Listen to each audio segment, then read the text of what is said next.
আমার মাঝে, মাঝে ইচ্ছে হয় এরকম কোলাহলমুক্ত সবুজ পরিবেশে কিছুটা সময় কাটাতে। কিন্তু আমরা যারা ঢাকায় থাকি তাদের জন্য জিনিসটা এত সহজ নয়। তবে আজকে আপনাদেরকে বলব আপনারা কিভাবে খুব সহজে এরকম মুক্ত পরিবেশে কিছুটা সময় কাটাতে পারবেন। এটা হচ্ছে গাজীপুরের ভাওয়ালের জাতীয় উদ্যান। এখানে আপনি ঢাকা থেকে গাজীপুরের যেকোনো বাসে একদম এই উদ্যান পর্যন্ত আসতে পারবেন অথবা গাজীপুর চৌরাস্তায় নেমে সেখান থেকে মিনি বাসে করে আসতে পারবেন। ঢাকা থেকে গাজীপুরের ভাড়া হচ্ছে ৮০ থেকে ৳১০০। আর আপনি যদি গাজীপুর চৌরাস্তা থেকে এই উদ্যান পর্যন্ত আসেন, সেখানে মিনি বাসে আসতে পারবেন, সেইটার ভাড়া নেবে ৳৩০ করে। এবং এই উদ্যানের টিকিট আপনাকে দিতে হবে ৳২০। খোলা থাকে সকাল ৮টা থেকে বিকেল ৫টা পর্যন্ত। তো যাই হোক এবার আরেকটু বিস্তারিত বলি। ৫ই আগস্টের পরে এই জায়গাটা সেভাবে আপডেট করা হয়নি।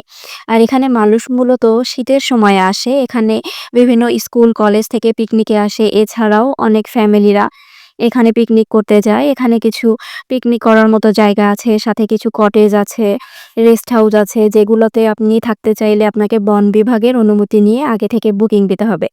এছাড়াও আপনি এটা পুরোটা ঘুরে দেখতে পারবেন। আমার মনে হয় এখানে একা যাওয়া উচিত নয়। কারণ আ এটার ভেতরে অনেক সাপ, অনেক পাখি অথবা বানর, হরিণ এগুলো আছে।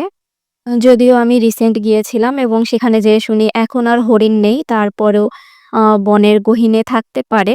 তবে আপনি অবশ্যই বানর কিন্তু দেখতে পারবেন। আর এটা অনেকটাই বড় এরিয়া। আপনি চাইলে হেঁটে, হেঁটে দেখতে পারবেন। অবশ্যই হেঁটে দেখা সম্ভব। সেখানে আপনার অনেক সময় লাগবে।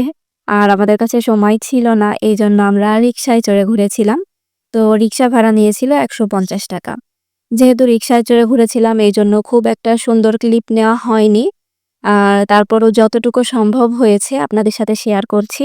তো আপনারা যদি এখানে যেতে চান তাহলে শীতের সময় যেতে পারেন। তবে বর্ষার সময় গেলে একটা জিনিস দেখতে পাবেন সেটা হচ্ছে এখানকার এই যে এত সুন্দর সবুজ পরিবেশ। আর এখানে হচ্ছে আপনার আ একটা মসজিদ আছে, চাইলে আপনি নামাজ পড়তে পারবেন। সাথে আপনার হচ্ছে আ হালকা পাতলা নাস্তা করার জন্য কিছু দোকান আছে।